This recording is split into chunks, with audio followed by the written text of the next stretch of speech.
Okay, I'm going to get right into it just because there's so much to talk about. We are talking about the Barr report. Some people are calling it the Mueller report. It's really not. It's really the Barr report, Donald Trump's attorney general issuing a 4-page summary, which is his interpretation of parts of the Mueller report, which we will hopefully someday be able to see. I already did. So we recorded today's broadcast show earlier. That's already been airing on radio and TV stations, and which will continue to go out on YouTube during the day.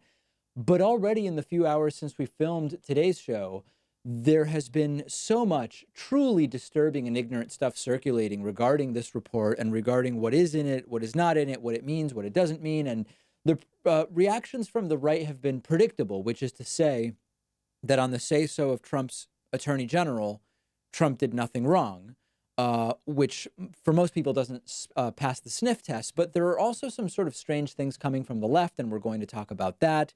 I'll tell you, in addition to sort of explaining what is and isn't in the Barr report, we'll talk about the gloating that's confusing or doesn't make sense. We'll also talk about the idea of whether, given what has transpired, the Mueller probe was, quote, worth it. That's another sort of element of this that people are emailing me about, which I do plan to address. We will then also talk about what we learned. We didn't know the full scope of what Robert Mueller was and wasn't looking into while the investigation was going on. If we are to believe AG Barr's 4-page summary, there are really important elements of this entire thing that Robert Mueller reportedly didn't even look into. So we're going to deal with that as well. And I may open up the phone lines and take your phone calls. Maybe not. I can tell from the comments that I'm already seeing that a lot of people want to crush me for what I said that was so wrong about the Mueller probe. And I look forward to some of those calls because if they're anything like the emails I've been getting, I think they're going to be pretty entertaining. So welcome to the live stream. If it is 6:32 p.m. Eastern time on March 25th, 2019, this is live, unlike the video clips that we upload to YouTube from our national TV and radio show. This means that you can participate in the discussion, use Super Chat to ask questions and send comments. That is the dollar symbol at the bottom of the chat window. Comments and questions can be about anything. Certainly, we're going to be digging into the Barr report quite a bit, but I will take Super Chats about anything you want. Sign up for membership at www.joinpacman.com. If we get 10 new members or channel subscribers during the stream, I will open up the phone lines, and I can already see a bunch of people calling in. I haven't even mentioned the phone line, but I can already see people coming in. It's just going to voicemail right now. If you want the phone lines open, and it seems people do, probably to talk about the Mueller probe, well, we've got to get 10 new members, and you can get us on the way to that by signing up at www.joinpacman.com. Please don't troll the live chat. I am paying a little bit of attention to the live chat, but not, I'm mostly focused on talking and streaming and answering questions. We do have moderators in there, and it's lame for everybody when there is trolling. So please don't do that. And lastly, you can click the join button down below, which will allow you to join as a YouTube channel member. We will count any of those towards the 10 new memberships to open the phone lines. But to be clear, we keep only 70% of the YouTube channel memberships. We keep 97% of memberships on our website, which is why it's such a great thing. Total control over the process. Okay, so where to even start? I guess I just first get some basics out there, right? So Robert Mueller submitted his report to the Attorney General on Friday. The Attorney General, William Barr, condensed and summarized it in a way he saw fit and published yesterday a 4-page summary. Now, the reaction from Trumpists was absolute and total vindication. The reaction from those in Trump's circle and Trump himself absolutely clears the president, no collusion, blah, blah, blah. And the reaction from some on the left, interestingly, was also, this proves Trump didn't collude, all of you Russia gators were wrong. Now, I can really only speak for myself. I don't watch anything. So if you're going to say, well, David, what about what X person or Y person said that Trump was going to be caught red-handed colluding with Putin? I can't speak for what they said, but I've been saying for more than a year at this point, if you're hoping that Trump is going to be personally caught red-handed, colluding, quote, with Putin or with Russia, it's simply not going to happen. What we have here is a much more nuanced situation. It's extraordinarily unlikely that anything that Trump personally did in terms of collusion would rise to the level of definitive criminality such that we would see an indictment.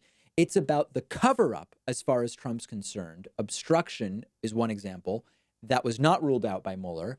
And it's about other people, many of whom have been indicted. Remember, 37 indictments here. So when I see people say this clears Trump of collusion in all ways, shapes, and forms, no, what this tells us is that in the particular narrow scope that Robert Mueller looked into, quote, collusion, he did not find sufficient evidence to recommend charges. And of course, any sensible person would realize this is not about Trump meeting with Putin and saying, help me win, Vlad, help me win. That's never what it was about. Now, very, very importantly, when we talk about the obstruction piece, even William Barr's politicized summary of this entire thing says Robert Mueller is not able to exonerate Donald Trump when it comes to obstruction of justice and has effectively punted to William Barr to decide about whether Donald Trump should or should not be charged with obstruction. This is extraordinarily important for 2 to 5 reasons or something like that. The most important reason that it's relevant that Robert Mueller is punting to AG Barr to decide whether Donald Trump obstructed the investigation is that AG Barr a year ago already said he doesn't believe, top line, forget about the facts, that a president can be indicted for obstruction. So when you wonder, the Mueller probe went on for however long it went on, and an extraordinarily extensive and detailed report was presumably given to William Barr on Friday. And by Sunday, he knew that obstruction of justice charges weren't appropriate against Donald Trump. How could that be? It's because the evidence doesn't matter. AG Barr was selected specifically because it was known that his view on a president being charged with obstruction of justice is that they cannot be. So if you put someone in there who just said at a systemic level doesn't believe you can be charged, you're going to do pretty well. Importantly, and I want to add, historically, it's the House that determines obstruction charges. If you go back to Nixon, and we're going to do this on tomorrow's program, why would the attorney general that was selected by the president decide whether the person that selected them should be charged with obstruction of justice? It doesn't pass the sniff test because it shouldn't, because it makes no sense. And historically, we're going to go back to 1974, I believe it is. It's the House of Representatives that should be making that evaluation. And of course, unless they get the full report about the full Robert Mueller report, they're not really going to be in a position to do that. So those are sort of the first 2 bullet points that I wanted to address on today's stream. Let me look briefly at a couple of super chats, and then we'll continue just because I anticipate there's going to be a lot of interest in what we've got going on. Horror Fan for Life says, this is true horror film. Trump is off the hook. I think that that's the wrong approach. Trump was never going to go down for making a plan with Putin to steal the election. If you were waiting for that, it was a pipe dream. I don't know of any serious analysts who were saying that that's what they were expecting. But if you were waiting for that, it was an unrealistic expectation. Horror Fan for Life also adding, in all seriousness, I'm just bummed out and sad. Listen, the sadness of this is just that everything happened in exactly the way we would predict. The investigation went on long enough with enough public scrutiny from Trump and his cronies that Donald Trump was able to put in place the people he needed to put in place. Like, for example, his own attorney general to decide whether he obstructed justice. He was able, in addition to that, to avoid answering actual questions to Robert Mueller. We learned, and I'll get to this, that Robert Mueller didn't look at Russian business connections prior to the election, nor meetings and actions that took place after the election. So, of course, he was never going to find that Donald Trump personally colluded to the extent that that's a crime. And we know that collusion in and of itself is not. So I think, you know, it's important to reframe. If Robert Mueller had been doing this investigation all along, we didn't hear about indictments. We didn't hear about convictions. We didn't hear about guilty pleas. And on Friday, Robert Mueller had announced, I'm submitting my report to William Barr. Here's a list of 37 indictments. Here's a list of the people that have already pled guilty. Here's a list of the people who have been convicted. Here's a list of what prison sentences they are doing. That would be much more newsworthy in the feeling that this was a big accomplishment. But we've had indictments and convictions and guilty pleas and prison sentences all along. So now Mueller says we're not going further. Trump didn't collude personally. Of course he didn't. So it's really an issue of perspective. And I want to say, most importantly, I don't know what's going on in the chat, but I assume people are saying, David, when will you admit you were wrong? Tell me exactly what it is I need to admit, because I've been saying for more than a year, relying on the Mueller investigation to remove Trump, to lead to impeachment, to lead to removal under the 25th Amendment, to lead to indictment. It's not going to happen. It's not a political strategy. Democrats can't win if that's what they're running on. It's extraordinarily unlikely that will happen. The collusion or coordination with Russia is not Donald Trump personally doing this stuff. Trump has been sort of lulled into these weird relationships with Russians for a very long time. Money laundering, absolutely. Other crimes, absolutely. But Trump on collusion was never something that we were waiting around for. So find instances of me saying something else, and then we'll talk.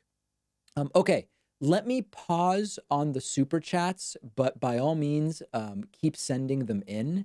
We will also, if people want me to open up the phone lines, I'm willing to do it if and when we get 10 new subscribers on our website.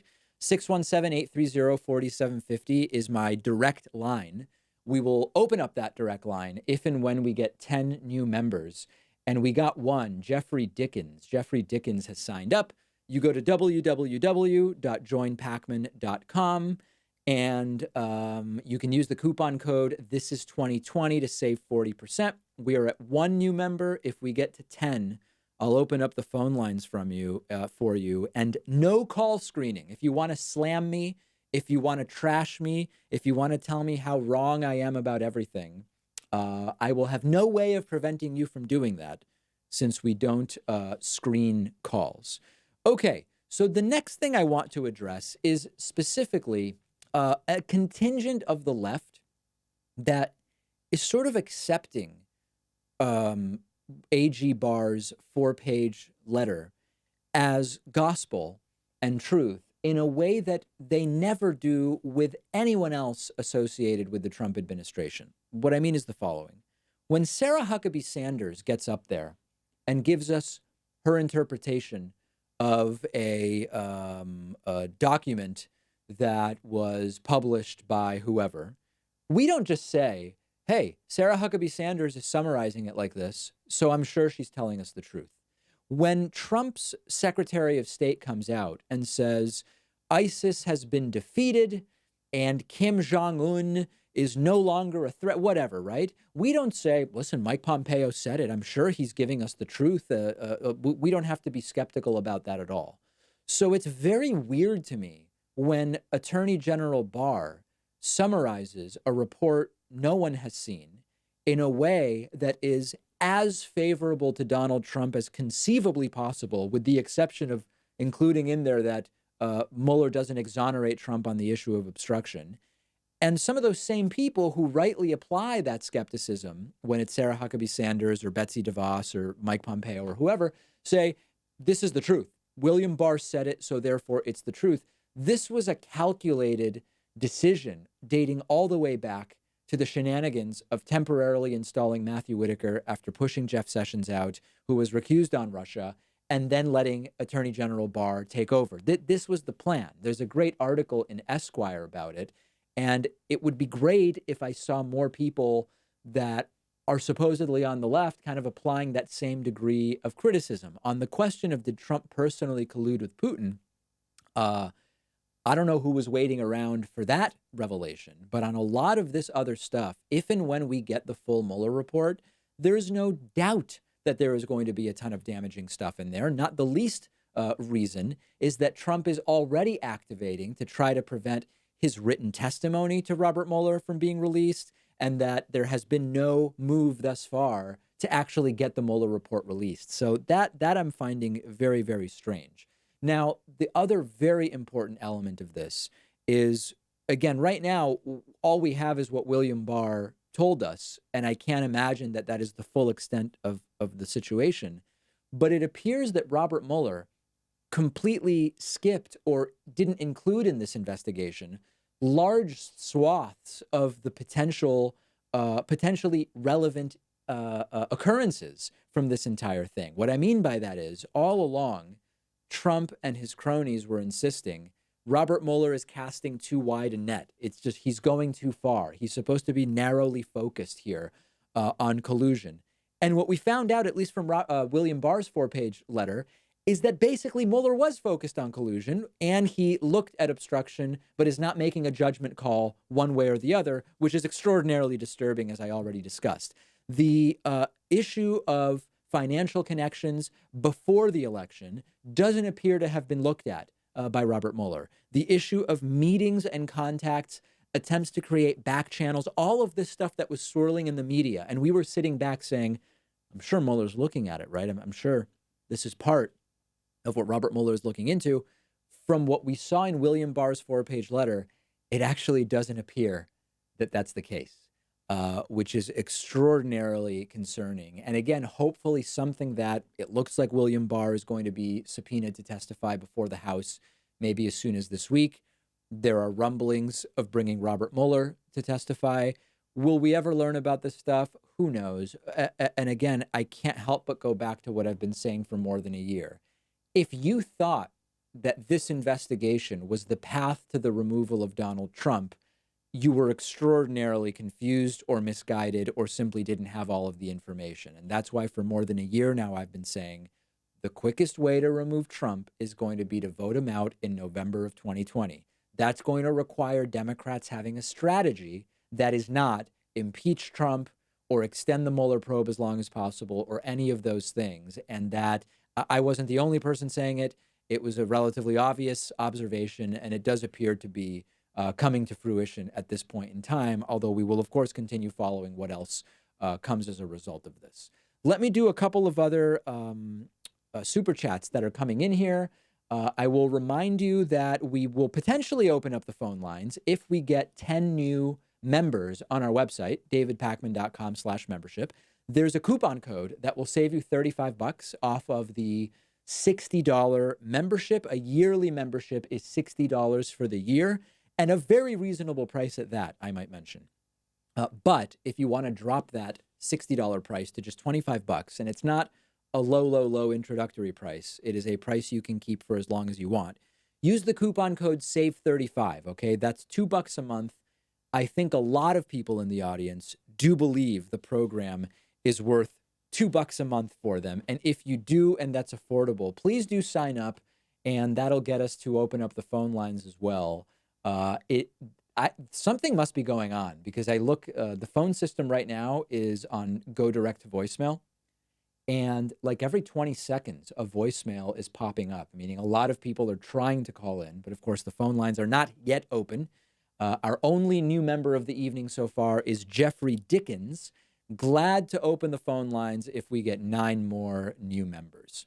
Let's see what else is on people's minds via Super Chat. The Asperger Peddler says, why do you think many on the left view Andrew Yang as a libertarian in progressive clothing? I don't know. I mean, he has a mix of policies. Andrew Yang's policies are a mix of social democracy and sort of civil social libertarianism, with a sort of entrepreneurial consultant perspective, I guess I would say. So I don't think as a general assessment that is that's accurate. BYOBB12 with a $5 super chat. David, do you think if Trump's usefulness to Russia ever ends, they will give out the dirt they have on him to sow more political chaos? Sure. Yeah, sure. I mean, we don't know what they have. We don't know the full extent of any of this stuff. What we do know is look at what Russian geopoliticians have said, like Alexander Dugin in his 1997 book, Foundations of Geopolitics. Um, the idea is it's not about supporting left or right wing candidates in the US. It's not about supporting candidates that push a particular ideology, although certainly some candidates are more useful to Russia than others.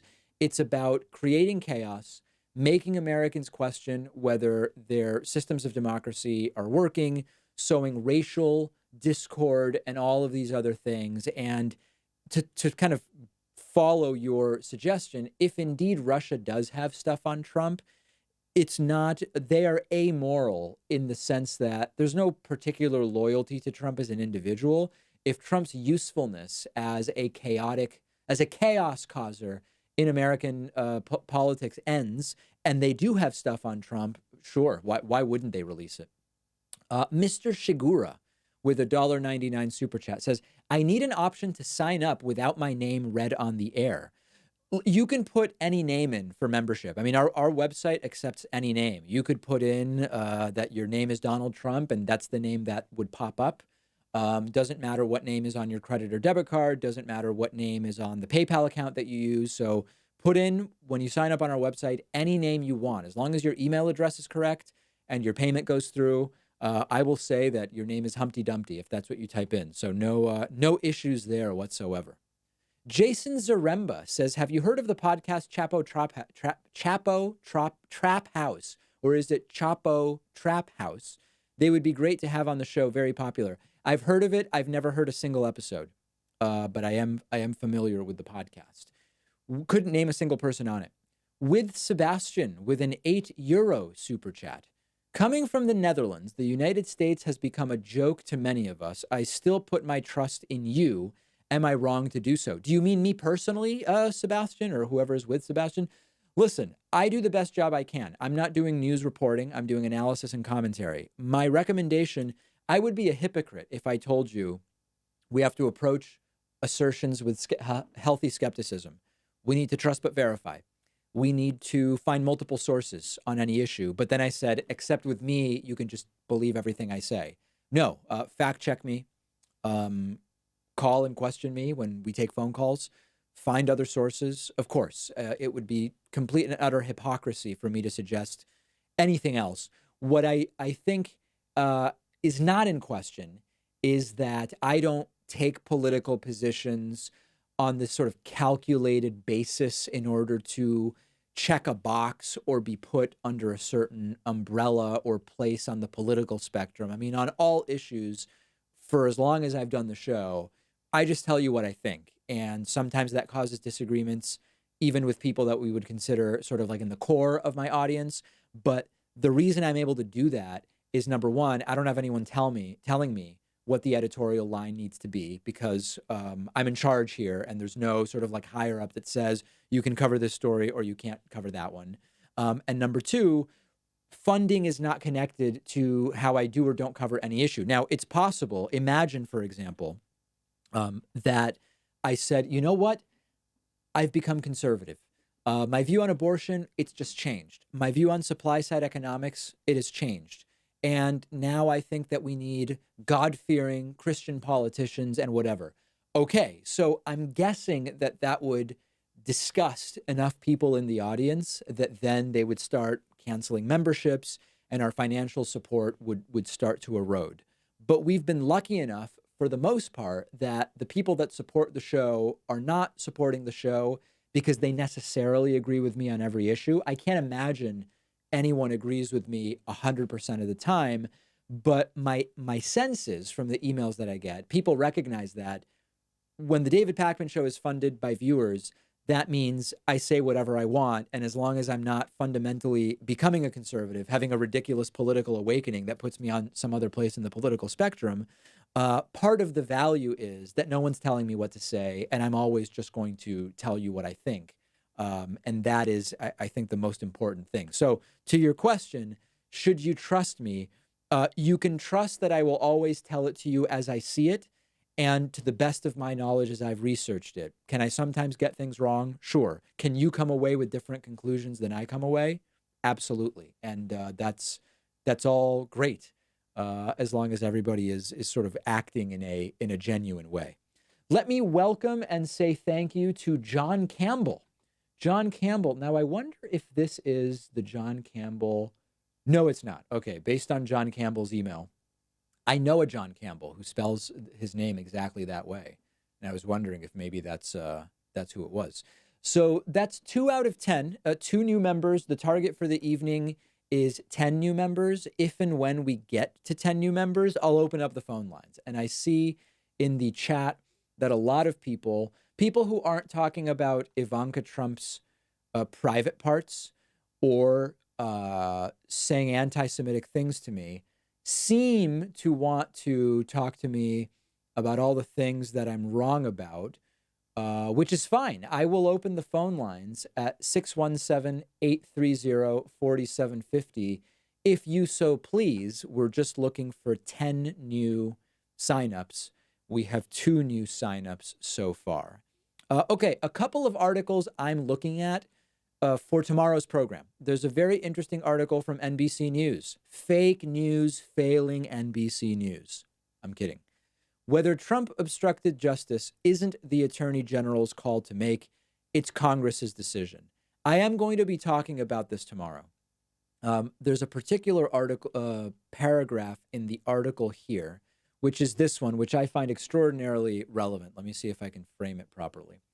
The impeachment inquiry of President Richard Nixon adhered to the approach of investigating the facts and then allowing Congress to draw its own conclusions. A 410-4 vote by the House of Representatives in February of '74, authorizing the House Judiciary Committee to investigate fully and completely whether sufficient grounds existed to impeach President Nixon, after which an impeachment inquiry staff of the committee on which I served set to work. Under the leadership of John Doerr, distinguished former Assistant Attorney General, the inquiry staff provided 650 statements of information, 7,200 pages, et cetera, et cetera. In its final report, following the adoption of 3 articles of impeachment against President Nixon, the Judiciary Committee emphasized that these 36 volumes of statements of information were strictly factual, a deliberate and scrupulous abstention from conclusions, even by implication, was observed. The Mueller report's apparent similarity to the 74 statements of information is striking. He developed and organized the facts as the impeachment inquiry staff did, leaving it to decision makers to reach their conclusions. But that Barr has unsurprisingly reached one conclusion does not foreclose Congress from reaching the opposite conclusion. It should indeed be Congress that analyzes the information surrounding whether or not Donald Trump obstructed justice. You and I may both agree it was never likely that Trump was going to be caught red-handed colluding with Russia.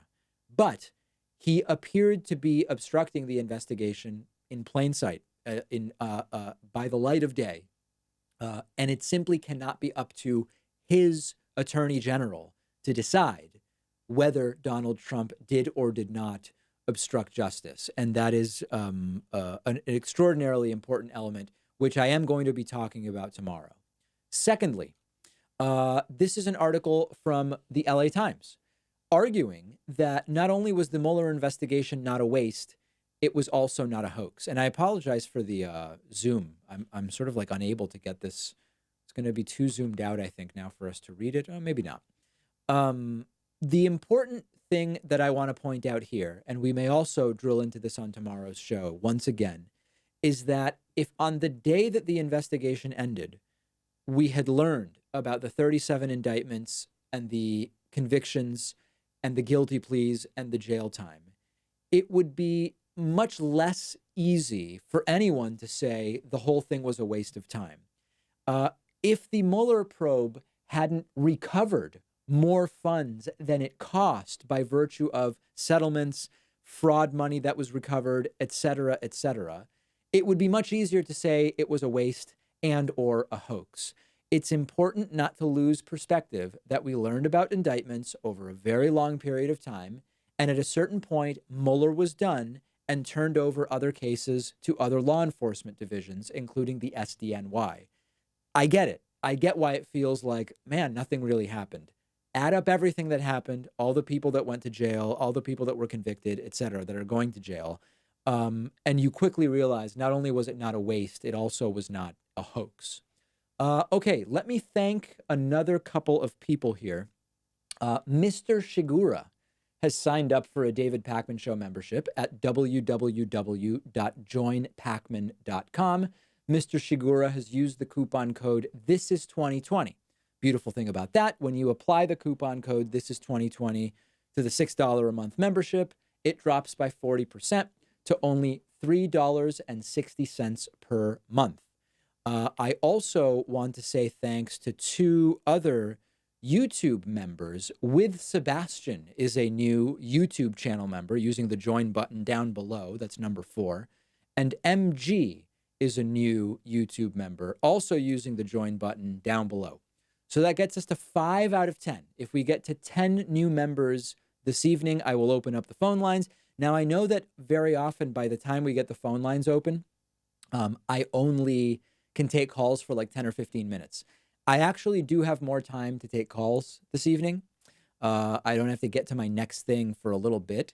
So if people want me to really get a chance to dig into the phone lines more than I often am able to, tonight is a good night to get those 10 new members, and we will hopefully be hearing from a bunch of people soon.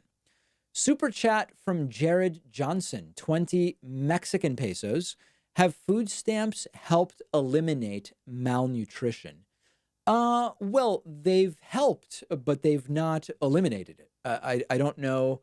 I have a feeling there's some kind of political implication with the question.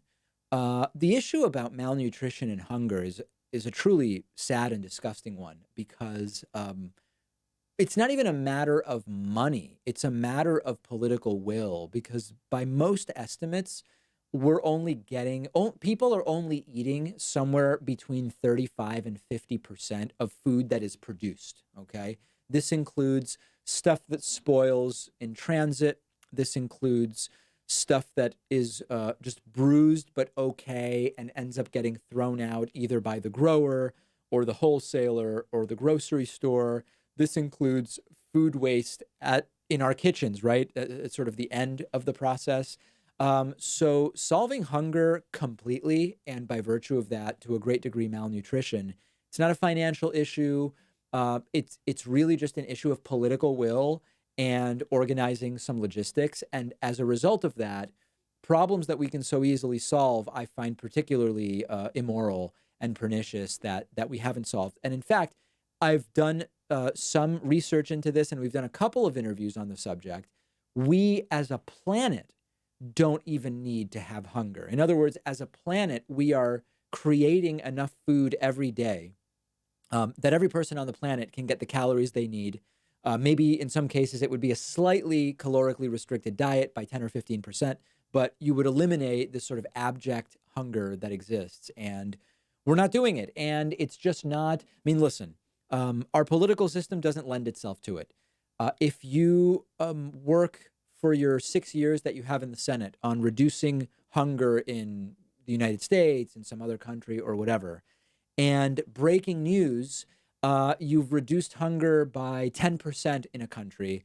90% of that hunger is still there. It doesn't make for a good story on the news. It's not the type of thing that our political system fundamentally encourages. And as a result of that, it's just not become a political priority. It's disgusting. It's sad. It's incredibly depressing, but we need to figure out how to sort of restructure the system so that we do deal with these optional issues. And there's other optional issues, by the way, in politics that I've talked to you about as well. Okay, a couple of other articles just showing you what I'm looking at for tomorrow. Very interesting article in Vanity Fair, which I alluded to before.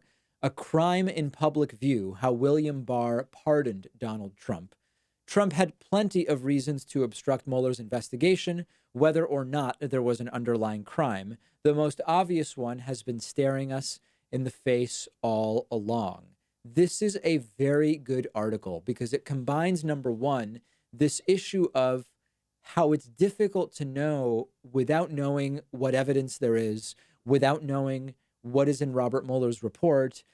It's very difficult to actually know how closely does William Barr's 4-page summary connect to what the full extent of Robert Mueller's report is, but it also goes into detail about a lot of the other issues that are sort of surrounding this and all of the other reasons why, even though Donald Trump didn't personally collude with Putin, which I don't know really anyone who believed that was going to be the outcome of the investigation, there were still lots of reasons why Donald Trump would want to obstruct the investigation, and I would argue did obstruct the investigation in plain sight. So I recommend that you check out this art. What is this video? Very, very strange. I recommend that you check out this article by Scott Turo, and I will be using it as a source on tomorrow's program. Also, another article I'm looking at, and just the zoom on some of these is atrocious. I apologize. A former prosecutor explains why William Barr's hasty obstruction conclusion should raise red flags. Now, yes, this is a Democrat, Renato Mariotti, who explains that this is simply, it simply cannot be fully explored if you are actually open to the idea that Donald Trump maybe obstructed justice in the 48-hour period that William Barr had to do it, that the president did not obstruct justice. It's just not enough time. And fundamentally, William Barr is not the person that should be making that call. Historically, it's been the House, as I've said.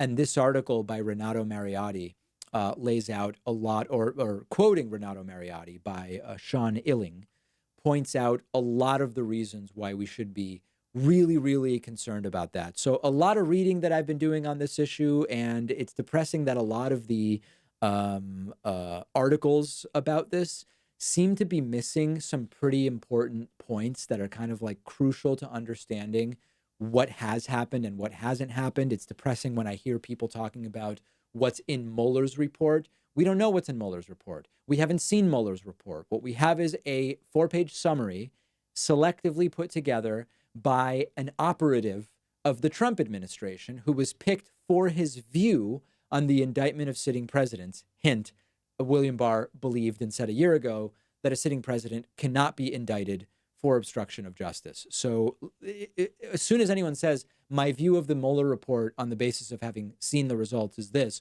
you've not seen it, nobody's seen it publicly in any case, and you're not really making any sense, and that's sad and depressing. Okay, oh, wrong screen. Here it is. A couple of other super chats that I want to get to. I see a lot of people, let me check out the regular chat.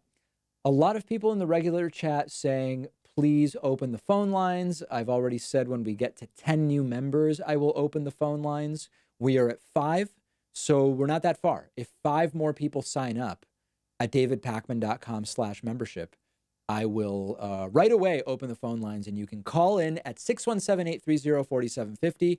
I have more time than normal today to take phone calls, okay? So if you want to get more bang for your buck out of signing up for a membership during the stream, tonight's a good night because I will end up taking phone calls for a while. Let me see what else is happening in the regular chat. David, you're a Zionist shill. Okay, pretty standard. What else do we have here? But Hillary's emails. Yeah, we'll talk. We talked a little bit about that today. What else? It's good that David Pakman is doing these live streams more often. Glad to do them for as long as they are successful. Trump has a virgina. Extraordinarily insightful comment. Thank you. What else do we have here? Bunch of people who are YouTube members saying people should really sign up. Excellent stuff. Okay. So there's actually less there's less anti-Semitism in the chat today than there typically is, which is nice. Okay. Jamie Cravens asks, should Dave Rubin debate Sam Cedar? Well, if you're asking me would I want to see it, the answer is yes. If you're asking me, should Dave Rubin do it, like as if I was advising Dave as to what would be good for him? No. I mean, no. I think if I'm Dave Rubin's rep, I'm saying it's probably best not to put yourself in that position because I think we all know what would happen, right? I think so. Jared Johnson with a 50 Mexican peso super chat. I'm on your side. Would just like you to riff on how social programs have helped in the United States with specific numbers, food stamps, Social Security, etc. Yeah, we should do some long form deep dives into that, Jared. The problem is that people generally have an ideological position on whether there should be food stamps. That's more based on whether they perceive anyone deserves food stamps or whether they are sort of sucking off the teat of government, so to speak. So giving them the numbers, here's why we're very careful, Jared, about how we pick our long form pieces. We could spend a month researching. Here's how many people are no longer hungry because of food stamps. Here's how many people can now retire at 69 instead of 75 or whatever because of Social Security. They would say that money put into the free market system would have generated more good.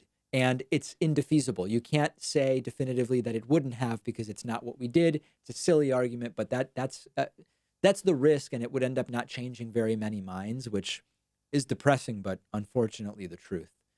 Augustine says, David, what's up with your left ring finger? Oh yeah, I was putting my drum set back together today. And after it was in storage for a while, as I've been moving and whatever, and I cut myself on something. I don't even know what it was. I think I was setting up a cymbal, and next thing I knew, my finger was bleeding. And that was it. I will never play drums again now. Tune in, drop out. I'm kidding, by the way. Tune in, drop out has a $25 super chat saying, trying to make sense of the media going all in on Trump-Russia collusion from the jump. Someone connected John Brennan must have convinced the powers that be in the MSM the fix was in and they had the goods on Trump. I don't know of any reason to suggest that the reason corporate media talked about the fact that this investigation was going on is because former CIA Director John Brennan gave them information that encouraged them to do that. If you have some particular reason to make that assertion, I would love to hear it. But I don't have any reason to think that were it not for something John Brennan told CNN, CNN would not be covering this. This was a very serious investigation into a lot of, into several elements of what took place, expecting it to come away with, we caught Trump making a plan with Putin to win the election. That was unrealistic from the get-go. I have been saying this from the get-go. If anyone was actually all in on collusion in the sense that they asserted, I know that there are some people on the right, like, for example, Bill Kristol, who said Trump's going to be perp walked or whatever. I don't want to misquote him, but something about Trump's going to be caught here and it's all bad. Nobody that I specifically heard said the investigation will lead to Trump being arrested or indicted for collusion with Russia. It appears he obstructed justice in the light of day. That needs to be looked at by Congress. But I just don't agree with most of the premises in your super chat, tune in, drop out. I apologize for that, although I appreciate the $25 super chat, the largest and most opulent and luxurious of the evening. Okay, we have one more new member, and that is Douglas Levy. Levy or Levy? I never know how different people pronounce that last name. Thank you so much. Really appreciate you signing up. We are now at 6 and looking for 10. 6 and looking for 10. So the way that this will work is we have a phone number. It is 617-830-4750. If people want me to open the phones, we just need 4 more members, okay? Membership is mostly how this program is funded. We produce 5 one-hour shows a week, 5 15-minute members only bonus shows a week. We distribute the show for free to 200 radio and television stations and to Free Speech TV on DirecTV and Dish Network, which, by the way, doesn't pay us. We produce the show at our cost, and we can do all of that, which I want to do and is important to do because of the support of people who have a couple of bucks a month to spare. I don't want your last $2, but if you have $2 a month to spare and you believe what we're doing is important, then I am asking for your support. And I ask for that support, not pretending that you don't have many options, whether it's supporting other shows or getting yourself a latte or whatever it is that you want to do. And in order to encourage you to do that, I will open the phone lines if we get 4 new members, and I also will offer you 2 different discount codes this evening. If you want to save 40% off of any membership, the coupon code This Is 2020 will accomplish that for you. If you want to save $35 specifically off of a $60 a year membership, make one $25 payment, forget about it for a year, $2.08 a month. You can use the coupon code SAVE35. That's a secret coupon code that I am only mentioning on live streams. That has not been mentioned outside of a couple of days in February on the broadcast show, and it will not go on forever. So I suggest take advantage of the $25 deal. 4 more members, and I will open up the phone lines, and I look forward to hearing from people. Judging, by the way, from the chat going on, I assume a lot of people are going to call me out, and for what I don't know, but I fully expect to be called out if I open up the phone lines, and that'll be fine. Maybe we'll even get some Trumpists calling in. Shosoy Bob Oso says, your thoughts on AMLO. AMLO is the abbreviation, I believe now, for the new Mexican president. Listen, I generally like the guy, and I think that his heart is in the right place with a lot of his ideas regarding corruption and cronyism. I am not following Mexican politics closely enough to be able to issue what I would consider an elaborate and detailed critique of the current Mexican president. And I'm not interested in commenting on things that I don't really have strong opinions on, nor am I knowledgeable enough to comment. So I'm going to, maybe next weekend, I'll spend some time getting up to speed on what's going on with the Mexican president. But I don't know too much about what he's actually been doing since he became president, other than the airplane thing, which I guess he's done. And he actually is flying commercial, I guess, or I don't know if Aeromexico is chartering planes for him or whatever, but I saw at least one picture of him flying commercial. Don't really know too much else about what's going on there. Mark Tenenbaum says, thoughts on the United States recognition of Golan Heights. Stupid. I mean, just totally misguided. As misguided as moving the embassy from Tel Aviv to Jerusalem. It plays directly into the hands of supporters of Benjamin Netanyahu. And it's, if the goal is actually moving towards Israeli-Palestinian peace, which is my goal, then it's just a bad idea. And, it's red in the United States. It's basically red meat, throwing red meat to the evangelical Christian conservatives who like Israel, but like it for very selfish reasons. Their support of Israel, they believe, is going to bring about the second coming of Christ, and all of this just wacky, out of this world stuff. Most American Jews are on the left. Jews, one of the most progressive voting groups, voted for Obama in just extraordinary numbers. So it's a bad idea. I'm against it as against it as I was against moving the embassy from Tel Aviv to Jerusalem. So that I can't even, if I want to even steelman recognizing the Golan Heights as Israeli and come up with just some reason why it's a good, I just simply can't come up with any reason why it's even remotely defensible. Michael Ramirez is in the super chat with $1 super chat, no question or comment. Very, very much appreciate that. Thank you so much. And Fool in the Rain with a $5 super chat. Fool in the Rain is one of my favorite Led Zeppelin songs. And in fact, if you can imagine this, I'm 20, how old was I? 25 years old, 26 years old. And I am notified that I have won an award, okay? The award is called 40 Under 40, and it is 40 people under age 40 doing something notable in Western Massachusetts, where the David Pakman Show started. And everybody has to pick a song to have their thing presented. I mean, it was the corniest thing.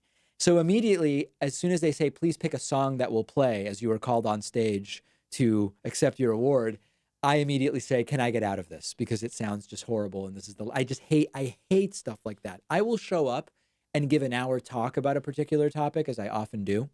But having my name said and an award handed to me while a song plays gives me the chills. So I tried to get out of it, but I couldn't, and I ended up picking the song "Fool in the Rain" by Led Zeppelin. In the end, only like 13 seconds of it played, and the entire thing was anticlimactic. And I don't know where the award is now. I think I've lost it or it's in storage. So there's a little story for you. Okay, let me do another couple thank yous.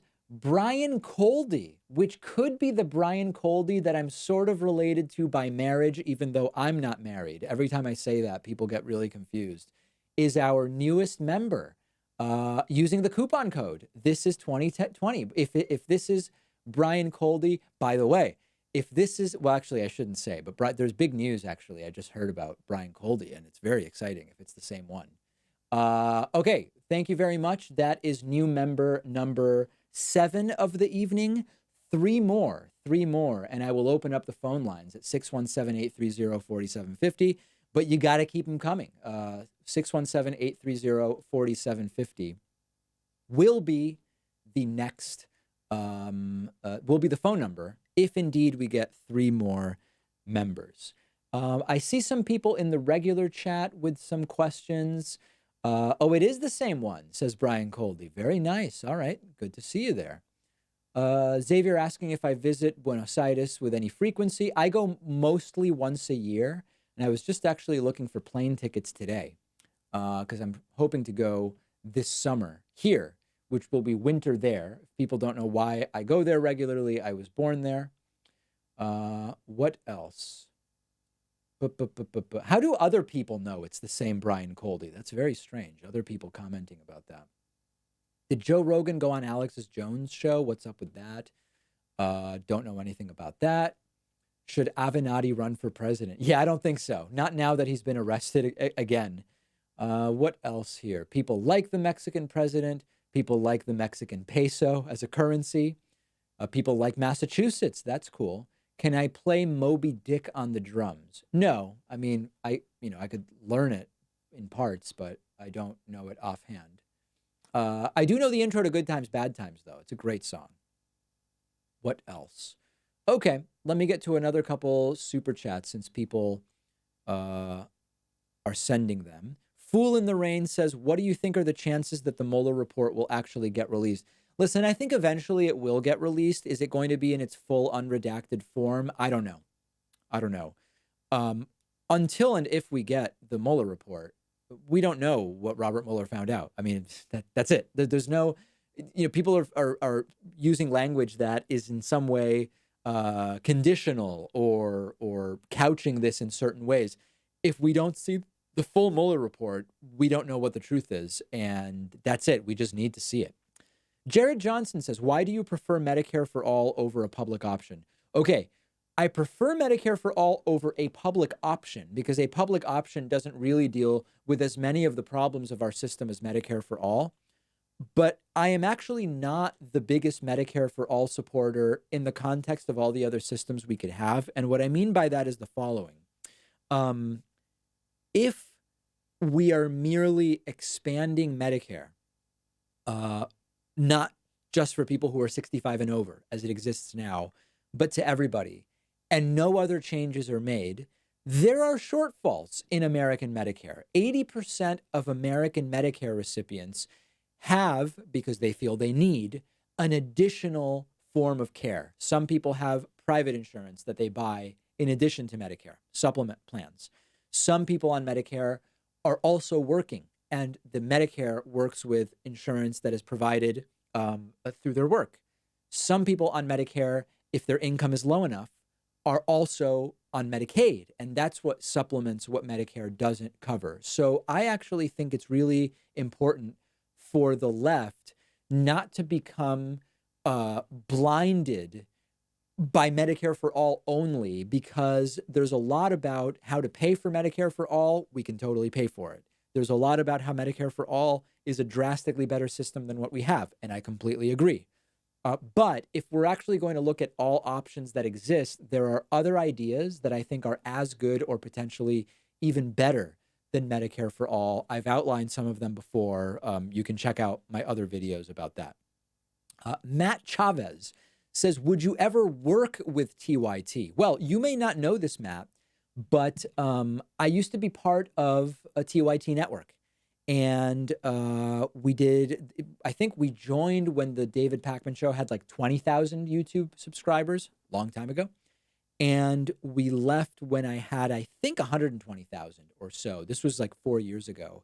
And it was all with total peace and love. And I still see Cenk once or twice a year and talk to other people. I just saw Anna Kasparian at Politicon, and we hung out before our panel, et cetera, et cetera. It was just that the David Pakman Show grew large enough that my call was, I want to grow our brand totally independent of what's going on at TYT. TYT had a whole bunch of different shows with different opinions, and people started to sort of say, David is part of the TYT position on something, when of course every show is totally independent.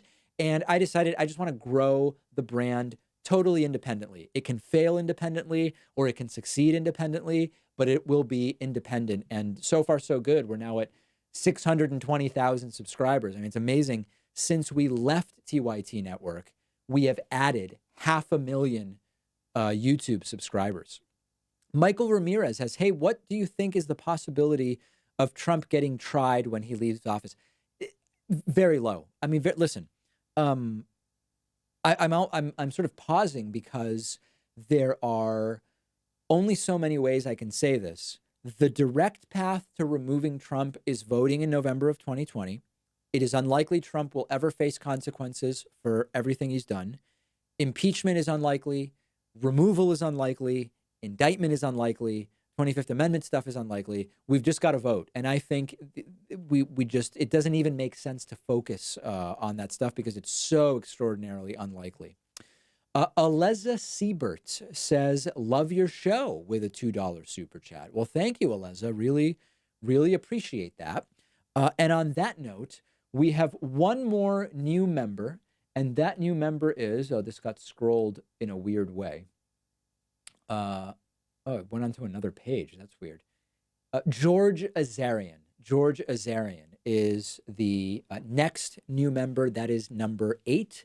We are 2 members away. Okay, so I mentioned that I have more time today to take phone calls than most streams. However, we're an hour in and we have not hit 10 new members. So I do still have some time to take phone calls, but we got to just make it happen quickly. So my pitch to you is take advantage of the coupon code SAVE35. It'll drop a $60 membership to $25. If 2 people do it, I will open up the phone lines. And I see that people are almost rabid in the chat, wanting the phone lines to open up. One person is saying I should play Aliza, by the way. I'm sorry, not Aleza. Aliza. Apologies for that. Someone says play chess and then take phone calls. I mean, I guess I could potentially do that. And if by the end of the chess game, we have 2 more members, I will open up the phone lines.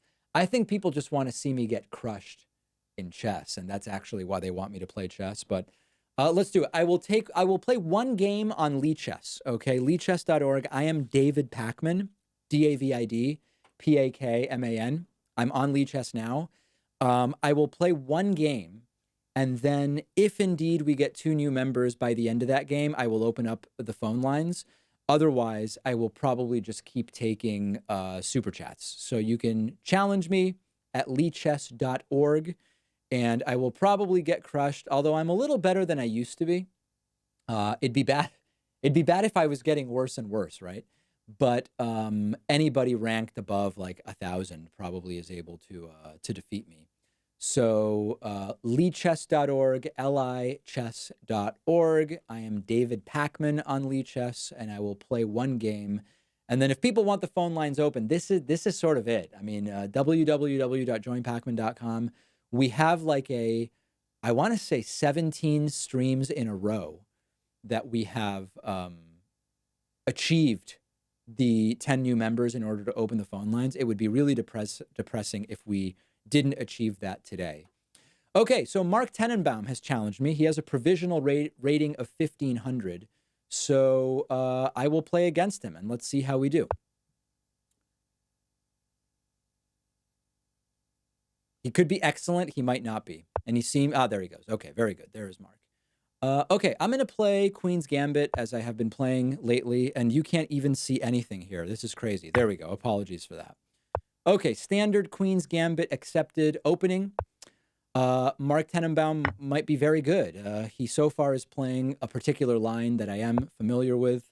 Let me zoom this out so people can see the clock a little bit better.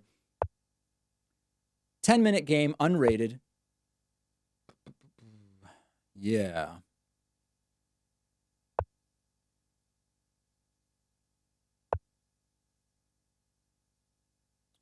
Okay. Mark developing. I'm developing. I wonder if Mark actually plays chess regularly. I'm going to castle.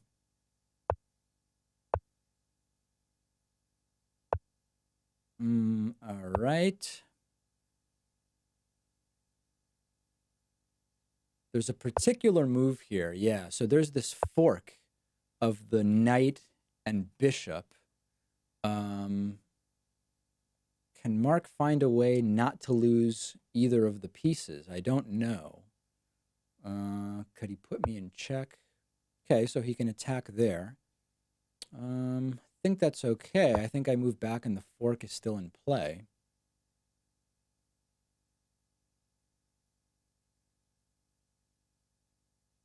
Can he get out of this? I'm trying to think here. Okay. Fork's still there, though. Where do I want to go next? Probably here. He's avoided losing a piece so far, but I don't know if ultimately he can.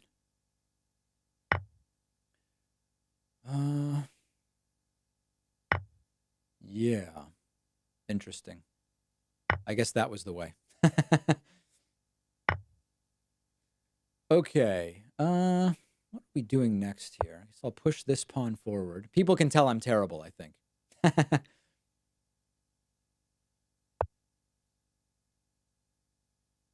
So I have this check. Then what does he do? The king can only move.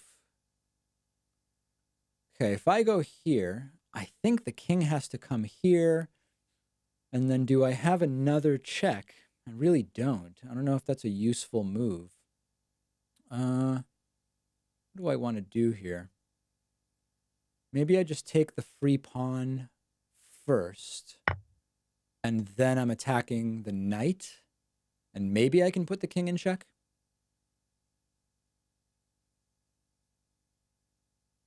Can also take the bishop if he doesn't move it.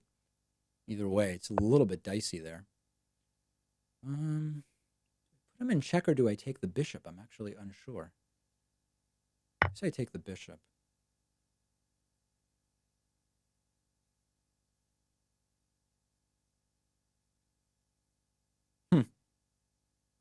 Where does Mark go next? I wonder what people are saying, by the way, in the chat. He's going to castle. Well, he can't castle right now. Yeah, that's what he had to do. So let's see. If I put him in check here, is that mate? If I put him in check? No, it's not. Oh, right. No, of course not, because you can put the bishop there. The rook there, rather. I think that's his only move here.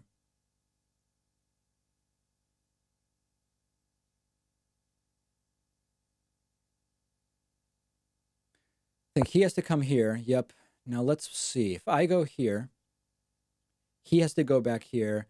Then maybe I put him in check with the bishop. I think I like that idea.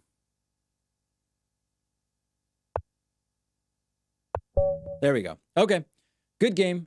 Have no idea if Mark regularly plays chess or doesn't play chess, but appreciate the game. Do we have any other, man, this everything just went dead. We got no new members and we got no super chats during that. People either extremely captivated by the chess game or were not liking it whatsoever. And I don't know which of the two it was, but I appreciate everybody entertaining that. Okay, let's take a look at the top stories on the David Pakman Show subreddit. Okay, let's take a look here. And this is sort of last call, by the way, for live calls. Last call for live calls. We are 2 away. If people want me to open the phone lines, this is sort of we just need 2 more members at www.joinpacman.com. And I know sometimes people say, David, why not open the phone lines anyway? And it's because if we have some target and we don't reach it and I open the phone lines anyway, then people would have no reason to sign up to get the phone lines open, right? Doesn't make any sense. So I do have to stick to it. If we don't reach to 2 more new members, which would get us to 10, I cannot open the phone lines because that would be completely and utterly inappropriate of me to do. Let's see what's happening on the David Pakman Show subreddit. Let's see if I can zoom this out a little bit. What is on people's minds? Man, it's not very easy to see. Let's see here. No, that's not a good zoom. Okay, here we go. Top story. Mueller report concludes Clinton campaign and DNC were hacked by the Russian government. It was not a leak, as many have claimed. Yeah, I brought that up on the regular show today. That's an interesting issue, which is not being discussed, which is people on the right and left who love WikiLeaks or just were kind of Russia deniers, insisted that it wasn't Russia who hacked the DNC and Hillary Clinton, and that it also was not WikiLeaks who coordinated with Russia to release that information. And Mueller determined, if we believe William Barr, that it was. And the deniers on that issue are just totally silent. They're not saying anything one way or the other, which is an interesting thing. Beto O'Rourke gets all the attention, but Elizabeth Warren's proposals are leading the 2020 PAC. I think that that's an interesting story as well that we will be talking about. Michael Avenatti arrested on federal charges of wire fraud and extortion. Trump is having the best day in 2 years, it seems. That's funny that they're saying the poster says Trump's having his best day in 2 years. Tomorrow, I'm doing a story called Yesterday, meaning today, was the best day for Trump of his presidency, which includes the 24/7 right-wing media vindication cycle and Michael Avenatti now facing, according to one legal expert, potentially up to 50 years in prison, which is extraordinary. Trump signals support for reports release as Democrats dispute exoneration. One Nation Under Stress, the documentary Lifting the Lid on American Anxiety. That seems interesting. I would be interested in seeing that. Barr's summary of Mueller's report is not a condemnation of David. That's interesting. What is this about? What was David's actual position on the issue of Trump-Russia collusion? This phone conversation between David and a caller is instructive. Here's the relevant excerpt. I love this. David, let's go next to our caller from the 616 area code. Caller, I was wondering, do you personally think that Donald Trump colluded with Russia? Like, just your personal thought. David, as an individual, that Trump personally was like talking to Putin and setting things up? Yeah, like, do you think Putin installed some guy who doesn't know what he's doing in our government and now he's just here? David, well, hold on. That's 2 different things. Let's take them. I love these transcripts. Let's take them one at a time if that's okay. All right. Question 1 is, do I think Trump was directly involved in coordination with Russian agents? I think the answer is probably no. I think Trump was aware that his campaign was talking to Russian actors, but I think the likelihood of Trump personally coordinating and anything is probably close to 0. Wow. Okay. Well, I actually should clip that. I appreciate that. I should clip that for tomorrow's show because that's an important thing. ContraPoints' Natalie Wynn on fascism and authoritarianism. Yes. My interview with ContraPoints. It's great to welcome to the program today. It's Inception. My interview with Natalie is now up, and I hope you will check it out. It is very, very, very interesting, and she was very nice to speak to me. Half-hour interview, which I think people will like. If you like that interview, please consider becoming a member as well. Very, very much appreciated. So some interesting stuff there on the David Pakman Show subreddit. Let's see what else we've got. JYMF33 is a new member. That gets us to 9. Oh, and Marcus Davis also became a new member, which gets us to 10. Okay, so I will open up the phone lines. We have done it. It took a very, very, very long time, but we have done it. So I will open up the phone lines and hear from people at 617-830-4750. You can call in now if you would like. Keep signing up. Keep sending super chats. Sam Dean, what is your opinion on the Jim Jeffries secret recording? I don't know what that is. I'm not sure what the Jim Jeffries secret recording is. Let's see. Just Jim Jeffries secret recording. Let's see. Avi Yemeni exposes Jim Jeffries with a hidden camera. Okay. I mean, let's see what this is. Hold on a second.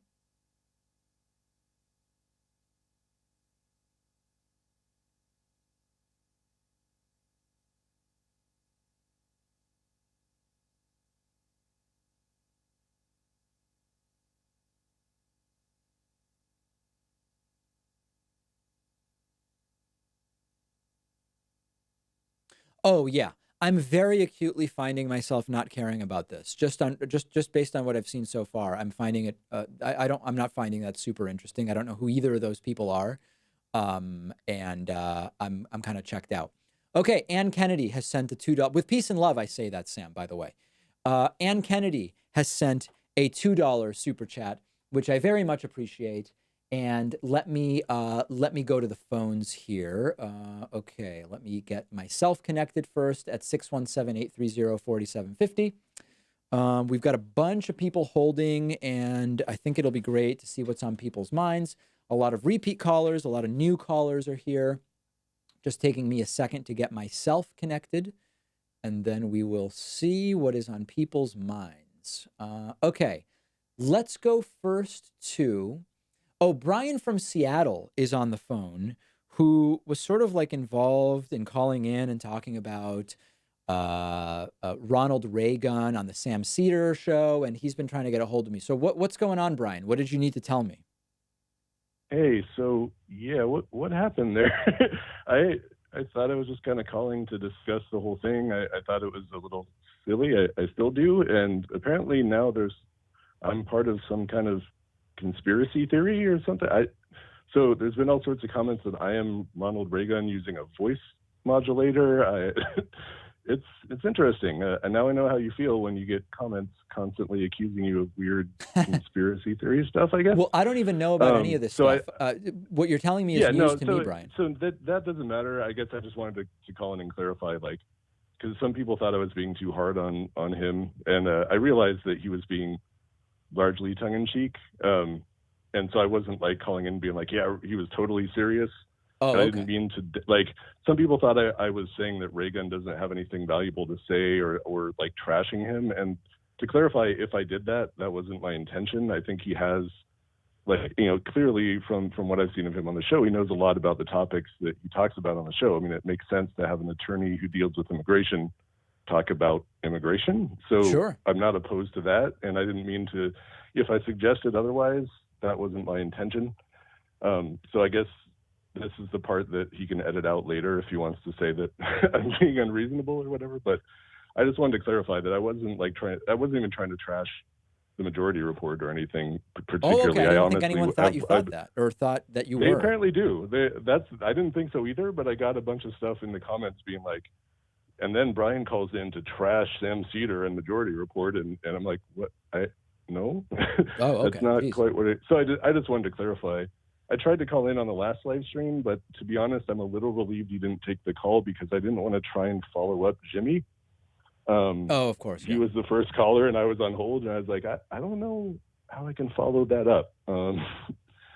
Okay, Brian, well, we will take it all under advisement, and maybe Ronald Reagan is listening here. I don't know. Maybe he's holding. I know he's been trying to call in as well. But on that note, right, and I apologize I didn't get to ask you in advance if I could.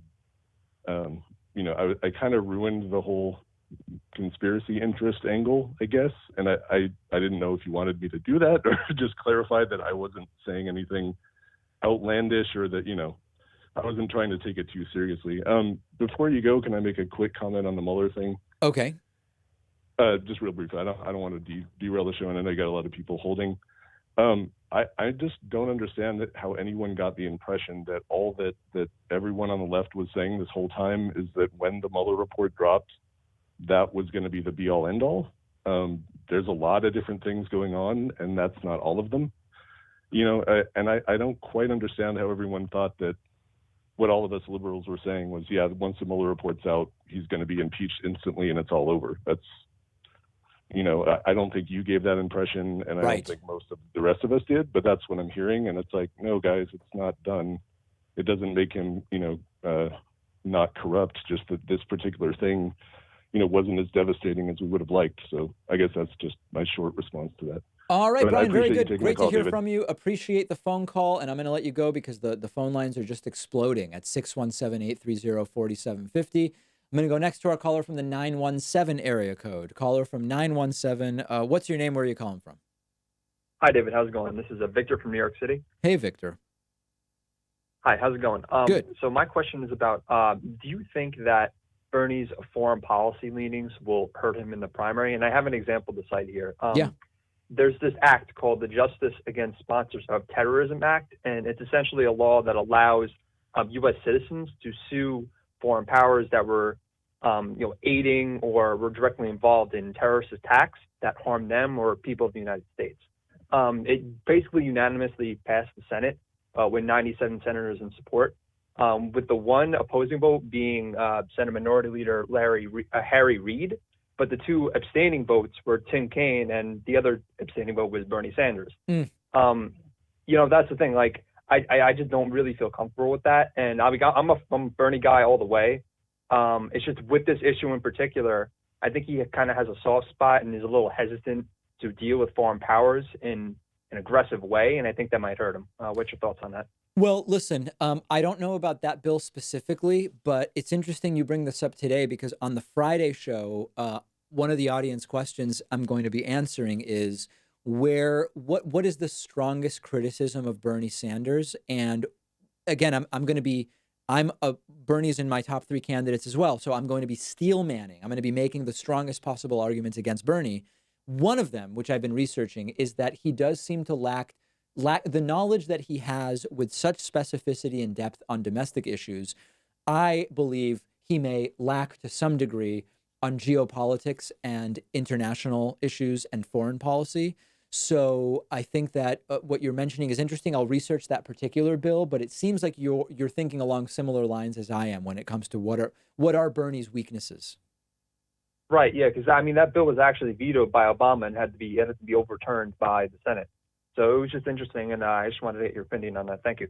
All right. Thank you very much. Appreciate the call. Let's go next to our caller from the 650 area code. Caller from 650. Who's this?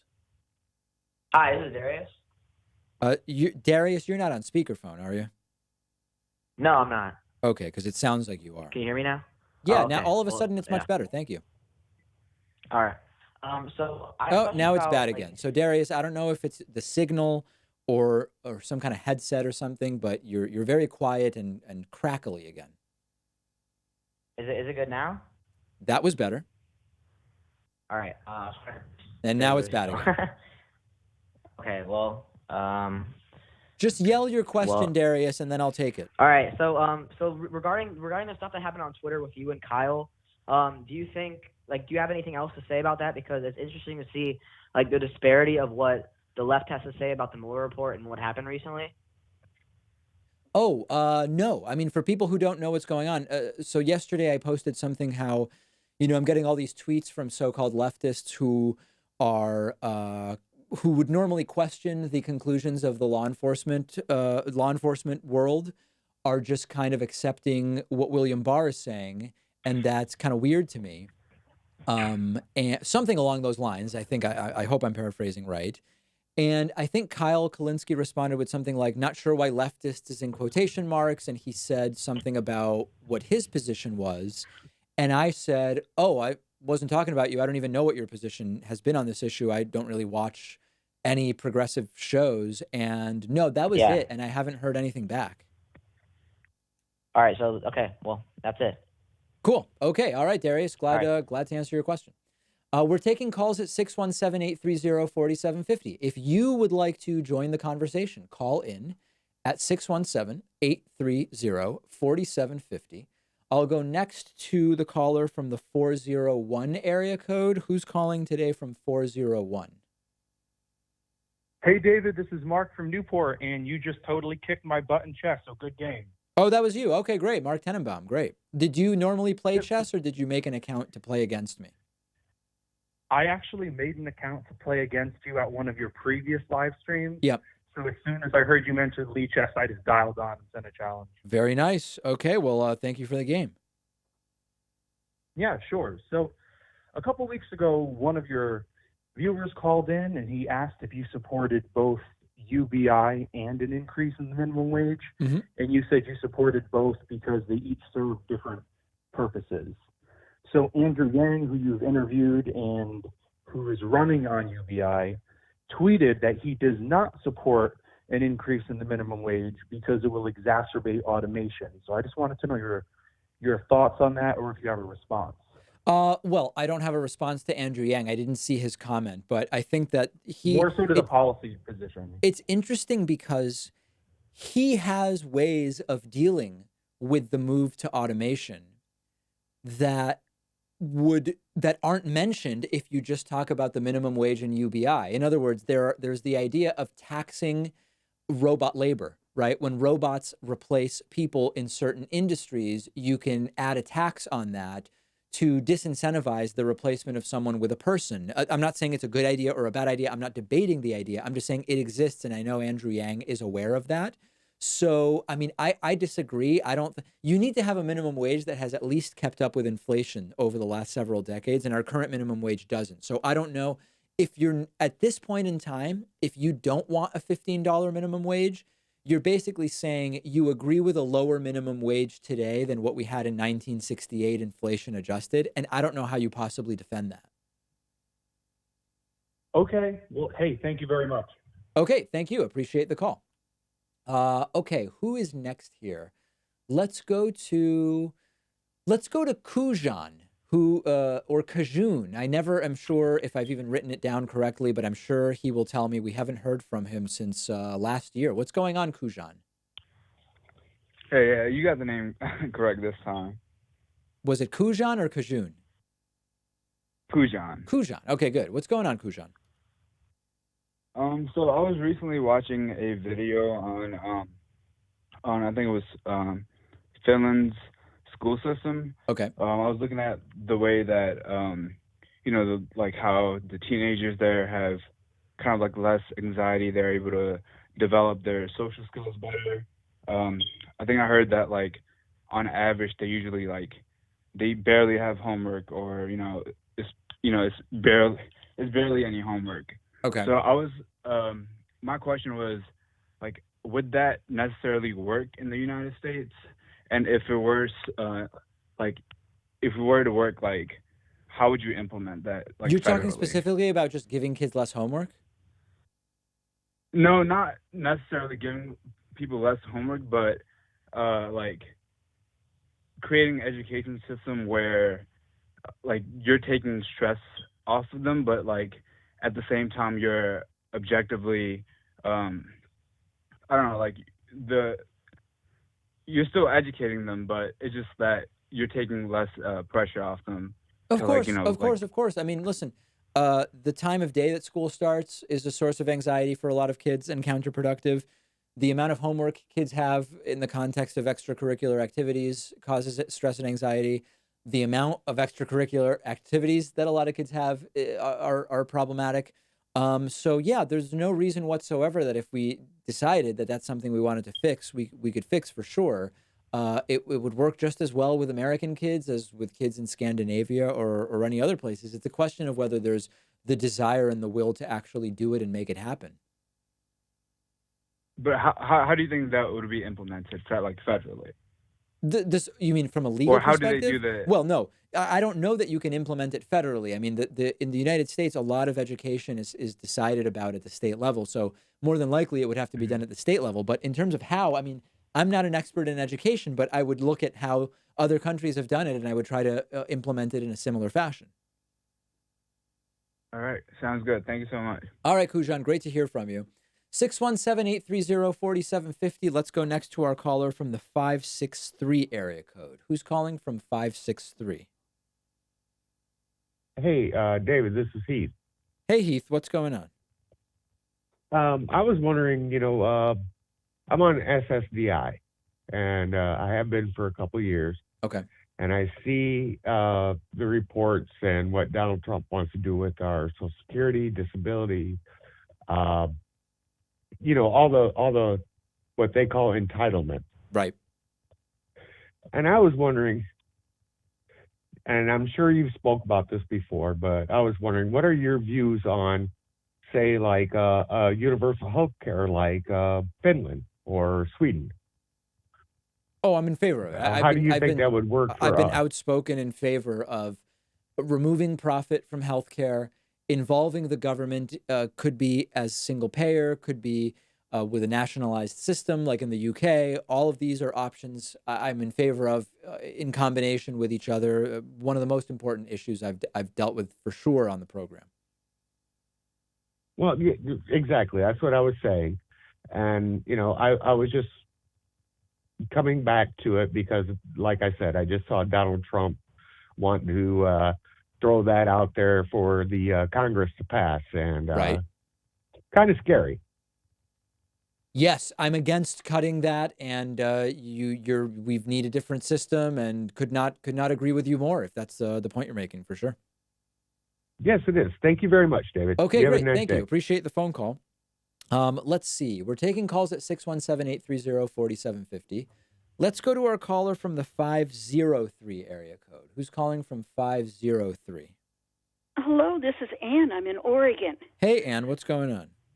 Well, I have a question for you about primaries. There's so many issues we could talk about, but right now I want to talk about primaries. In Oregon, we don't have a lot of chance to weigh in on the primaries. So everything happens in Iowa and the other early states. So it feels to me like I don't even care who's running right now because it'll all get ironed out later. It's very frustrating. Yes, I understand and sympathize with you as far as that goes. I don't know. I mean, short of changing how the system works, it's all about who is favored at the expense of someone else. So the Electoral College system favors a particular slate of small, more rural states that vote early instead of the population centers. So the population centers get less attention. The primary system gives more power to decide who the nominees will be to the earlier states to vote rather than the later states. Yeah, I mean, you're right. It's what it is, and it's one of the problems with the system. Yeah, it's what it is.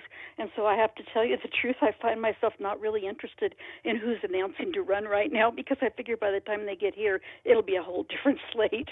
Right. No, but you're not, so you're not apathetic about removing Trump, it sounds like. You're just saying following the comings and goings at this point in the primary process doesn't seem like a particularly good use of time because it may well be decided by the time it gets to you. Absolutely. Certainly, we need to get rid of this guy. Now, Absolutely. Anne, you could, if you found a candidate you liked, you could phone bank for them, right? And help them win the early primaries. You could donate. Yeah. There are things you can do. Yeah, that's for sure. Yep. Okay, well, so who do you like so far, though? Is there anyone you like? Oh, I like Bernie a lot. Probably he's the best one for me right now. Yeah. Okay.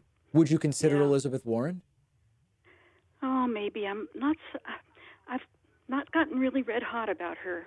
And so they're very similar on policy. Is there a policy difference or is it a personality difference that makes you prefer Bernie? Me, it's just personality. It's just me being a snit here. Interesting. And last question, and I'll let you go. Electability. Do you care about electability at this point? We have to get rid of this guy, so we have to think about it. And I'm very sorry about that because we should be, I think, doing so many things that are different in this country than what we're doing right now. Yep. And to have to think about electability rather than who's the best for the country is ridiculous. All right, Anne, thank you for the call. I appreciate it. Thank you very much, David. Okay, take care.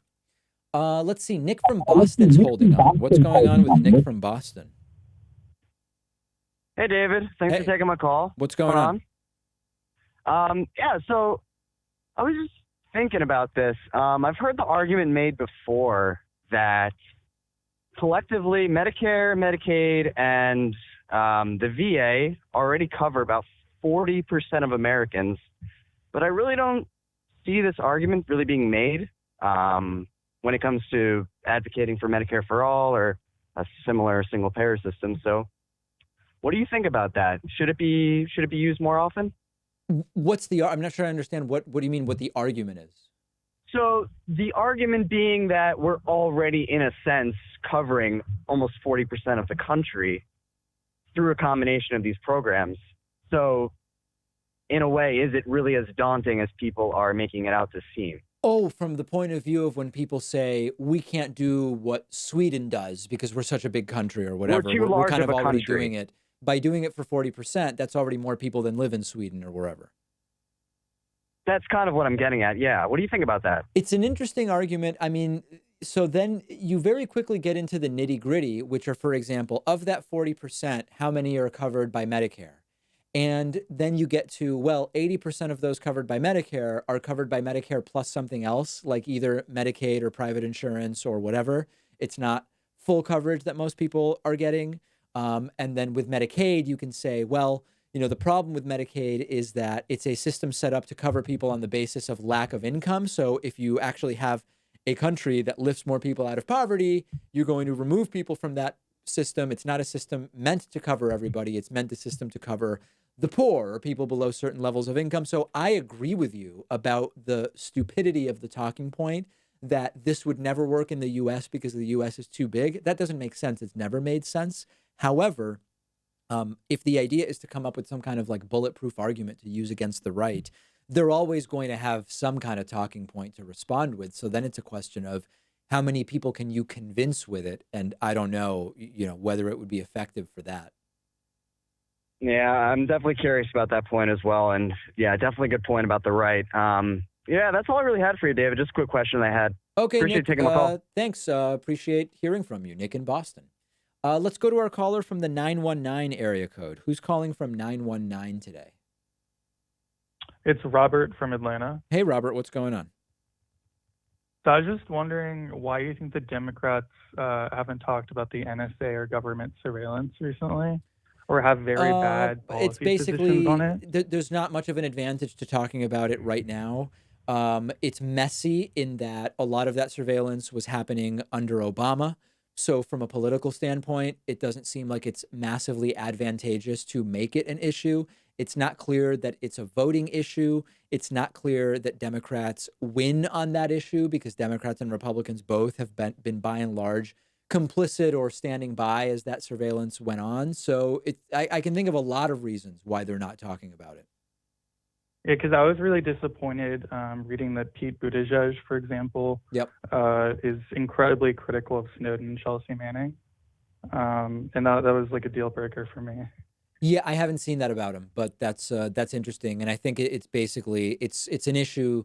There's not much upside to talking about the issue. So I think they're not talking about it, quite simply. Okay. So appreciate it. All right. Appreciate it. Great from the call. Great to hear from a bunch of people. That does it for me tonight. I will stream again in the future. When? I don't know, but I'll be sure to let you know the next time a stream is happening.